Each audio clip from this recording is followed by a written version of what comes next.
Hello everyone, welcome back to my channel the knowledge lab. आज के इस video में हम डिस्कस करेंगे बैटल ऑफ बक्सर के बारे में। बैटल ऑफ बक्सर लड़ा गया था combined forces of Nawab of Bengal, Nawab of Awadh और मुग़ल रूलर जो थे उस टाइम के शाह आलम सेकेंड।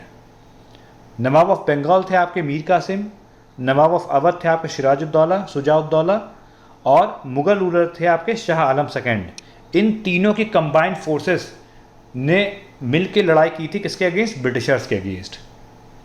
और इन तीनों की कंबाइंड फोर्सेस होने के बावजूद ये तीनों लोग ये बैटल हार जाते हैं। और इस बैटल के बाद ब्रिटिशर्स, ये एक निर्णायक बैटल था और इस बैटल के बाद में ब्रिटिशर्स ने भारत पर लगभग 200 सालों तक राज किया। अगर रीज़न की बात करें कि मेन क्या रीज़न था, तो जो फरमान और जो डस्टक्स इशू किए गए थे ब्रिटिशर्स को, वो उनका मिसयूज़ कर रहे थे। तो ये जो फरमान और डस्टक्स का मिसयूज़ था और जो ब्रिटिशर्स की एक्सपेंशनिस्ट बिजनेस एस्पिरेशंस थे, ये कुछ मेन कारण बने इस बैटल के। इसके अलावा Carnatic wars, battle of Plassey और बैटल ऑफ बक्सर लड़ने के बाद जो ब्रिटिशर्स थे वो धीरे धीरे, जो उनका ग्राफ था वो धीरे धीरे बढ़ना शुरू हो गया। कुछ वॉर्स ब्रिटिशर्स और फ्रेंच के बीच में लड़े गए, फिर मुगल्स और ब्रिटिशर्स के बीच में भी कुछ लड़ाई हुई। तो उसमें जो ब्रिटिशर्स के ने धीरे धीरे जीतना शुरू किया एक एक बैटल को, तो उससे क्या हुआ, उनका जो ग्राफ था वो धीरे धीरे बढ़ना शुरू हो गया।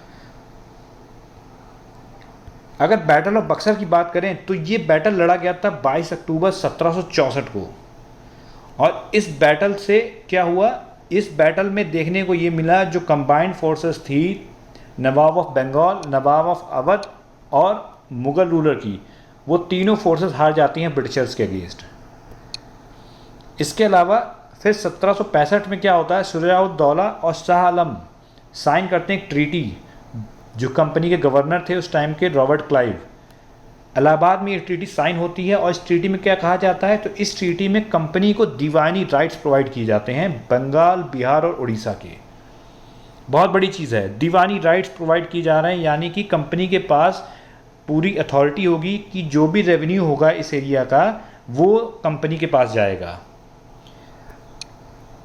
यानी कि जो बिहार, बंगाल और उड़ीसा में जो भी कलेक्शन होगा वो अब जाएगा कंपनी के पास। मतलब कि जो मुगल्स के पास पहले जा रहा था अमाउंट, वो अब कंपनी के पास जाएगा। इसके साथ ही कंपनी ने एक प्रॉमिस किया था 26 लाख रुपए के एनुअल पेमेंट का, किसको? मुग़ल रूलर को, जो शाह आलम थे। लेकिन धीरे धीरे कंपनी ने उसको भी क्लोज कर दिया और देना बंद कर दिया। आगे अगर बात करें तो कंपनी ने एक वादा ये भी किया था कि वो नवाब को मिलिट्री असिस्टेंस प्रोवाइड करेगी किसी भी अटैक के अगेंस्ट में, और लेकिन नवाब को उसके लिए भी पे करना होगा। तो इससे क्या हुआ, जो नवाब थे जो पहले अपने ऊपर डिपेंडेंट थे, अपनी सिक्योरिटी जो उनके पास थी, वो अब वो डिपेंड किसके ऊपर हो गए, वो ब्रिटिशर्स के ऊपर डिपेंड हो गए अपनी सिक्योरिटी के लिए। फिर क्या हुआ, मीर जाफ़र को बाद में नवाब बना दिया गया बंगाल का, और उनकी डेथ के बाद जो उनके सन थे, जो उनके बेटे थे, उनको नवाब बना दिया गया। इसके साथ ही जो कंपनी के ऑफिशियल्स थे उन्होंने काफ़ी प्रॉफिट कमाया। कैसे? By extorting money from the Nawabs. Nawab से काफ़ी पैसा ऐड के कह सकते हैं आप, ठीक है। काफ़ी गलत तरीक़ों से जो ब्रिटिशर्स थे उन्होंने नवाबों से पैसा काफ़ी एक्सटॉर्ट किया, मनी को। अगर रीजंस की बात करें जो इस वॉर का कारण बने, तो जैसा कि हमने डिस्कस किया, मिसयूज़ ऑफ डस्टक्स, फरमान्स जो ब्रिटिशर्स को इशू किए गए थे उनका मिसयूज़ एक कारण बना। इसके अलावा उन्होंने जो सोवेनिटी थी मीर कासिम को, और जो अथॉरिटी थी उसको एक तरीके से चैलेंज कर दिया था, क्योंकि क्या कर रहे थे, वो मिसयूज़ कर रहे थे डस्टक्स और फरमान्स का। इसके अलावा the abolition of all duties on the internal trade off Britishers, उन्होंने जो जितनी भी ड्यूटीज़ थी इंटरनल ट्रेड पे, उन सभी को एबॉलिश कर दिया था। इसके अलावा जो कंपनी के ऑफिशियल्स थे, जो एम्प्लॉयज़ थे, वो काफ़ी मिसबिहेव करते थे। जो इंडियन आर्टिशंस थे, फार्मर्स थे, ट्रेडर्स थे, उनको जो उनका माल होता था उनको कम दाम में बेचना पड़ता था। इसके साथ ही साथ also started tradition of trekking bribes and gifts, यानी कि एक तो जो सामान है, जो गुड्स है, उनको जो इंडियन आर्टिस्ट थे, जो फार्मर्स थे, ट्रेडर्स थे, उनको कम दाम में बेचना पड़ रहा है। फिर ब्राइब और गिफ्ट की प्रथा भी शुरू हो गई थी। जो कंपनी के ऑफिशियल्स थे, जो एम्प्लॉयज़ थे, उनका बिहेवियर भी काफ़ी ज़्यादा ख़राब था। ये भी एक बहुत बड़ा रीज़न बना था इस वॉर का। इसके अलावा the robbery behaviour of the British which not only violated the rule of trade but also challenge the authority of Nawab. जो लूटपाट शुरू कर दी थी ब्रिटिशर्स ने, वो एक तरीके से जो नवाब की अथॉरिटी थी, जो उनका शासन था, उनका प्रशासन था, उनको एक तरीके से चुनौती देना था। और ये कुछ रीज़न बने थे इस लड़ाई के। आगे बात करें तो इसका परिणाम क्या हुआ, तो इसका अगर निष्कर्ष की बात करें तो निष्कर्ष इसका ये निकला कि बक्सर का युद्ध, बैटल ऑफ बक्सर, भारतीय इतिहास का एक युगांतरकारी घटना साबित हुई, एक इपॉच मेकिंग इवेंट साबित हुआ है।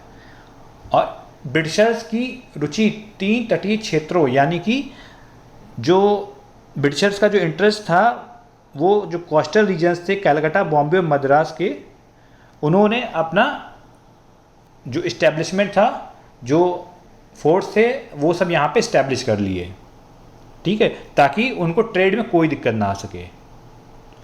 इसके अलावा ब्रिटिशर्स और जो फ्रेंच थे, उनके बीच लड़े गए जो कार्नाटिक वॉर्स थे, बैटल ऑफ प्लेसी था और बैटल ऑफ बक्सर जो हुआ, उसने भारत में ब्रिटिशर्स की सफलता के दौर को एक तरीके से स्टार्ट कर दिया। और 1765 तक ब्रिटिशर्स बंगाल, बिहार और उड़ीसा के वास्तविक शासक बन गए, डी फैक्टो रूलर्स बन गए वो बंगाल, बिहार और उड़ीसा के। इसके साथ ही अवध और कर्नाटक के जो नवाब थे, वो उन पे डिपेंडेंट हो गए थे। तो इसमें हमने ये देखा कि मेन रीज़न क्या थे इस वॉर के, कि जो ब्रिटिशर्स द्वारा मिसयूज़ किया जा रहा था डस्ट टैक्स और फरमान था। इसके अलावा जो कंपनी के एम्प्लॉयज़ का मिसबिहेवियर था, ये कुछ कारण बने थे इस वॉर के। और लेकिन हमने ये भी देखा कि कैसे तीनों फोर्सेस ब्रिटिशर्स के अगेंस्ट हार गई। इसके साथ ही इस युद्ध ने, इस बैटल ने ब्रिटिशर्स को अगले 200 सालों तक भारत के शासक के रूप में इस देश पे स्थापित कर दिया था। सो दोस्तों, आज के वीडियो में सिर्फ इतना ही है। अगर आपको वीडियो पसंद आया हो then please do like and subscribe to my channel. Thank you for watching and have a good day.